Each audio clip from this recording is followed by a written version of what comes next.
FNaF World, an RPG that most FNaF fans know about today. However, back in 2016 until around 2019, not many FNaF fans really knew about this gem of a game. The people who knew about it were not pleased with the game, but we'll get into all of that soon. This is the history of FNaF World. In the first month of the game's release, the game was received negatively. Very negatively. I couldn't find any Steam reviews because the game was removed off of the platform in 2016 by Scott Cawthon, but I did find a few reviews on Metacritic.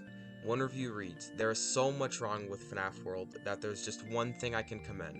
The fact that Cawthon had enough decency not to charge people for this rubbish." As you can see, the game did not perform very well. As Scott said himself in the video where Dako interviewed him, he said, "There's only so much human suffering that your mind can sit around and think about. I had to make something more lighthearted." He also mentioned how it was not a good time to make a game like FNaF World, and how he should have made something that was just for fun. A pretty notable person who played through FNaF World in its entirety was DanTDM, or the Diamond Minecart. To be honest, I first found out about FNaF World through DanTDM's videos on the game.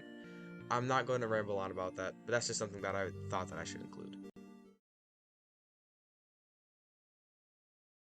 Not many things happened at the time of Update 1's release, but there are some things to mention about the update itself. The update removed the 8-bit styled graphics of the main gameplay and changed it for a more three-dimensional feeling art style. There were also some more effects that were added to each area, like the sun in Lilygear Lake or the sparkles in the Pinwheel Circus and the Funhouse Mirror in the Pinwheel Funhouse. One of the coolest features, however, was the Team Creator screen. The Team Creator screen is where you pick your team of 8 animatronics, one on the blue team and one on the pink team. A little menu to the right of the screen was added where it showed the statistics and attacks of the character that your mouse cursor was hovering over. In Update 2, there was a massive change to the game. A new area was added, a new row of 8 characters only unlockable by completing a series of minigames in specific ways, new enemies, and a new final boss. The minigames were things along the lines of Freddy in Space, Foxy Fighters, Chica's Magic Rainbow, and many more. These games were usually pretty tame, besides one that we'll get into later. With most of them, you had to beat the game more than once to unlock all of the new characters, usually in more difficult ways. One game, on the other hand, is consistently difficult because it relies mostly on luck and skill. The game I am talking about, which most you can probably guess, is Chica's Magic Rainbow.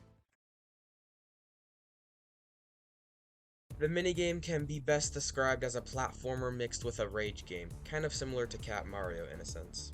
It has you dodging flower projectiles, butterflies, flying logs, floating eyeballs, spikes, and at some point the rainbow itself, and to top it all off, you only have a limited number of attempts. You have around 30 attempts, which while may sound like a lot, is not as many as you may think once you actually start playing it. You have to complete the minigame to unlock Anim Dude, so basically you can battle Scott with Scott. There's a second character that you can unlock in the minigame, and no, sadly, it's not the rainbow. The second character you can unlock is Mr. Chipper, or just Chipper. To unlock him though, you need to complete the minigame in not 10 minutes, not 5 minutes, but in 3 minutes. This is so difficult that I have never unlocked Chipper legitimately a single time. If you want to really have a challenge in FNaF World, I would say this is a good challenge to tackle. You can access the graveyard, the new area, at the start of the game through a false tree or by completing the game on hard mode, and walking into the tall house to the right of the Auto Chipper boss fight in the first area. The new final boss of this game is, you guessed it, Chica's Magic Rainbow. To get to the boss though, you need to travel through a long maze. A tip for the maze, just hug one wall and you'll find the exit. If you don't, go back through except take the opposite wall. To beat Chica's Magic Rainbow, you need to have at least 2 of the 8 Halloween characters unlocked, that either being Nightmare On or Nightmare Balloon Boy, and either Jacko Bonnie or Purple Guy. Jacko Bonnie and Purple Guy both have Slasher, which has a 1 in 10 chance of hitting, doing 99,999 total damage. The Rainbow has 500,000 health, so using Slasher is basically required to beat the boss. Nightmare On and Nightmare Balloon Boy both have Bubble Breath. In the maze and in the boss, your health will slowly drain because of the toxic gas that lies inside of the maze. The only way to stop the gas from defeating you is to use Bubble Breath. The reason it is better to have Nightmare On as opposed to Nightmare Balloon Boy is because Nightmare On has 4th wall, an attack that can take out the rainbows that Chica's Magic Rainbow will attack you with. The rainbows do 999 damage, so trying to use gift boxes won't work 99% of the time. Besides all of those factors, the last factor is luck. If you get lucky with Slasher and hit at least 3 shots, then you have a high chance of winning, but just as a heads up, you only have 3 minutes or 180 seconds to defeat the rainbow. or else both of your teams will be instantly wiped, forcing you to have to go back through the maze again. Good luck.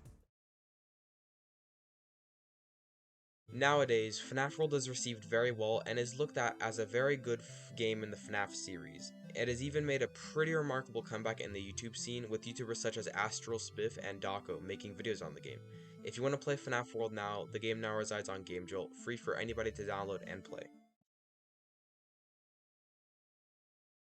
In conclusion, FNaF World started out as a poorly received FNaF game, but in later years came to be a very well received FNaF game with many fans along with it. Thank you for watching this video. This is the first video I've ever made in this style, so let me know what you thought of it in the comments. If you want to know of ways that you can support me, be sure to like and subscribe for more content. I've been uploading a pretty big amount of FNaF content and gameplays recently, so be sure to check them out if you're interested. Thanks for watching.